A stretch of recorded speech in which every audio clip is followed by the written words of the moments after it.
Hello friends. पिछले video में हम लोगों ने देखा था कि इंजीनियरिंग, आर्किटेक्चर, फार्मेसी एडमिशन के लिए आपको कौन कौन से डॉक्यूमेंट रिक्वायर्ड है। बहुत सारे स्टूडेंट्स ने उसे व्यू किया।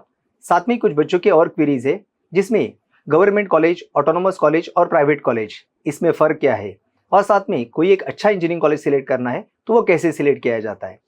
आज के वीडियो में हम उसी पे बात करेंगे।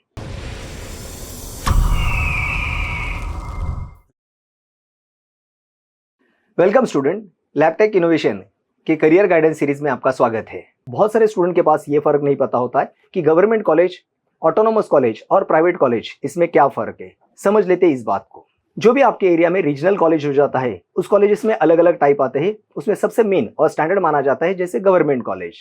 अगर मान लो ये प्रोग्राम मैं पूना में कर रहा हूँ तो पूना में COEP, government college of engineering Pune, इसे गवर्नमेंट कॉलेज कहा जाएगा। वो आज के तारीख में एक सेल्फ यूनिवर्सिटी भी है। इसी तरह government college of engineering Avasari, जो जुन्नर रोड पे आ जाता है, तो यहाँ पे ये दो गवर्नमेंट कॉलेज है। इन दोनों कॉलेजेस को गवर्नमेंट कॉलेज कहा जाएगा। स्पेशलिटी ये होती कि ऐसे कॉलेजेस का फीस स्ट्रक्चर काफी कम होता है, एजुकेशन क्वालिटी हाई लेवल पे हो जाती है, और गवर्नमेंट कॉलेज का यानी बीटेक का सिंबल आपको मिल जाता है। ये स्टूडेंट के लिए अट्रैक्शन पॉइंट होता है।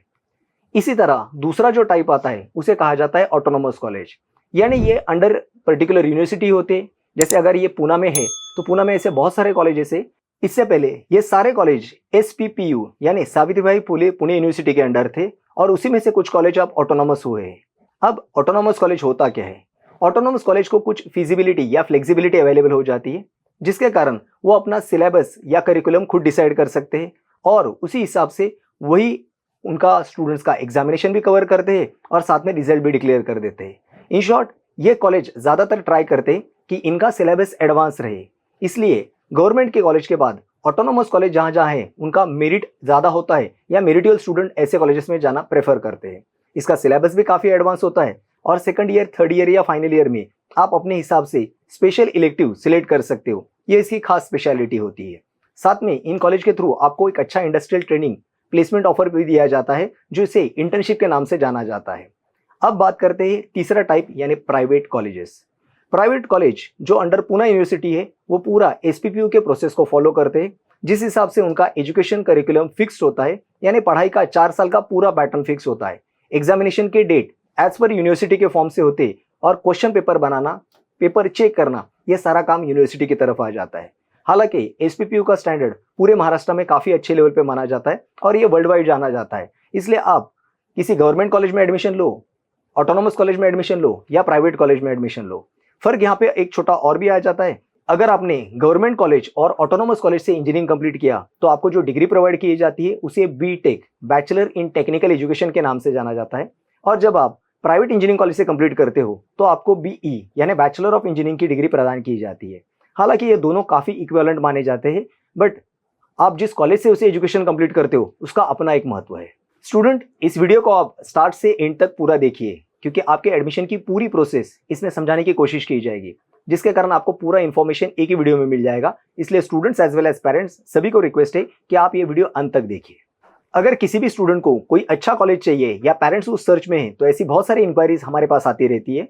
डेफिनेटली पिछले 15-16 सालों में अलग अलग कॉलेजेस में काम करने के बाद, और स्पेशली एडमिशन सेल के बारे में बच्चों के इंटरेक्ट होने के बाद, हमें बच्चों के और पेरेंट्स के कुछ कॉमन क्वेश्चन समझ में आ जाते हैं। इसमें मेन होता है कि कोई अच्छा कॉलेज कैसे सिलेक्ट किया जाए। सबसे पहले किसी भी कॉलेज के बारे में अगर आपको इन्फॉर्मेशन है तो वो AICTE अप्रूव्ड या UGC अप्रूव्ड है या नहीं, ये देख लीजिए। AICTE in short all India council for technical education, और UGC, इसकी एफिलिएशन है या नहीं, ये स्टूडेंट ने सबसे पहले चेक करना चाहिए। इसी के साथ आज पिछले 4 सालों से हम एक अच्छा रैंकिंग देखते हैं जिसे कहा जाता है NIRF रैंकिंग। उस कॉलेज का NIRF रैंकिंग में कौन से नंबर पे पोजीशन है। अगर वो कॉलेज काफ़ी अच्छा है तो उसका NIRF रैंकिंग काफ़ी अच्छा होगा, और अगर कुछ एवरेज कॉलेज होगा तो इसका NIRF रैंकिंग नीचे होगा। मैक्सिमम सारे कॉलेजेस NIRF रैंकिंग के लिए ट्राई करते हैं, लेकिन डेफिनेटली अगर आप NIRF रैंकिंग देखोगे तो उसमें पहले IIT के कॉलेज आएंगे, फिर NIT के कॉलेज आएंगे, फिर शायद गवर्नमेंट कॉलेज आ जाएंगे, और उसके बाद आपको ये प्राइवेट या ऑटोनोमस कॉलेज के नंबर दिखेंगे। साथ में इस कॉलेज के साथ साथ जब आप उस कॉलेज में विजिट करते हो तो आप जरूर देखिए कि उस कॉलेज का एक्चुअल प्लेसमेंट सिनेरियो क्या है। क्यों? क्योंकि किसी भी कॉलेज में प्लेसमेंट के लिए कितनी कंपनियां आती है, इस हिसाब से वहाँ पे स्टूडेंट्स का ग्रूमिंग या ट्रेनिंग अच्छा किया जाता है। क्योंकि आज के तारीख में 50 या 60% वेटेज अगर हम एकेडमिक्स को दे देंगे तो भी 40% का वेटेज आपको स्किल डेवलपमेंट के लिए देना होगा। क्यों? क्योंकि बहुत सारे बच्चे आज महाराष्ट्र में इंजीनियरिंग करना चाहते हैं और वो अलग अलग कॉलेज से एजुकेशन खत्म भी कर लेंगे, लेकिन जहाँ प्लेसमेंट का सवाल आ जाता है या अच्छे पैकेजेस का सवाल आता है तो उन्हीं बच्चों को मिलता है जिनके सारे स्किल्स डेवलप है। यानी 4 साल के इंजीनियरिंग में आपने कितने सॉफ्टवेयर कोर्सेज किए या कितने प्रोग्रामिंग कोर्स किए, इसी के साथ साथ आपको उसमें डेप्थ ऑफ नॉलेज कितना है, interview skill and communication skill कितना स्ट्रांग है, वोकेबिलिटी ऑफ इंग्लिश कितना अच्छा है, इस हिसाब से पूरा सिनेरियो चेक हो जाता है और उसी के थ्रू प्लेसमेंट हो जाती है। तो अगर आपको अच्छा प्लेसमेंट चाहिए तो डेफिनेटली 4 साल के इंजीनियरिंग में एक अच्छा कॉलेज के साथ साथ आप अपनी स्किल डेवलपमेंट के लिए भी उतना वक्त दीजिए। अब इसके बाद अगर आपको और कोई अच्छी इन्फॉर्मेशन चाहिए तो उस कॉलेज के इंफ्रास्ट्रक्चर में वहाँ पे लाइब्रेरी कितनी बड़ी है, लाइब्रेरी में कितने जर्नल्स है, कितने पब्लिकेशंस उस कॉलेज के फैकल्टी थ्रू किए गए, या फिर उस कॉलेज में कितने फैकल्टीज ने PhD कंप्लीट किया है और रिसर्च वर्क पे वहाँ कितना अच्छा काम होता है। क्योंकि जिस कॉलेज में रिसर्च या रिसर्च वर्क से रिलेटेड ज़्यादा काम होता है वहाँ पे डेफिनेटली फैकल्टी अच्छे होते और पढ़ाने का सिनेरियो काफ़ी लेवल पे अच्छा हो जाता है। इन सारे सिनेरियो को एक साथ जमा करने के बाद आपके जो खुद के स्किल्स है वो स्किल के लिए वहाँ पे क्या क्या सपोर्ट मिल रहा है, यानी अगर आप स्पोर्ट्स एक्टिविटी या किसी और एक्टिविटी में इन्वॉल्व होना चाहते हो तो वहाँ पे कॉलेज की तरफ से क्या क्या फैसिलिटीज अवेलेबल है।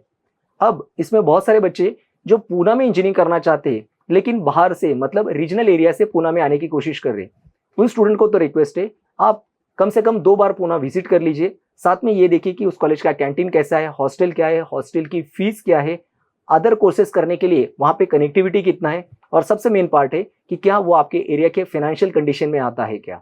बिकॉज अगेन अगर आपको साल भर कॉलेज रहना है और साथ में हॉस्टल में भी रहना है तो उसका कितना खर्चा होगा, इस हिसाब से आपकी फाइनेंशियल प्लानिंग क्या है इस पर भी आपको ध्यान देना होगा। इसके साथ आगे का मेन पार्ट आ जाता है, वो सिलेक्शन की तीसरी कैटेगरी माना जाता है। उस कॉलेज में प्लेसमेंट के साथ साथ कौन कौन से फॉरेन लैंग्वेजेस पढ़ाए जाते हैं।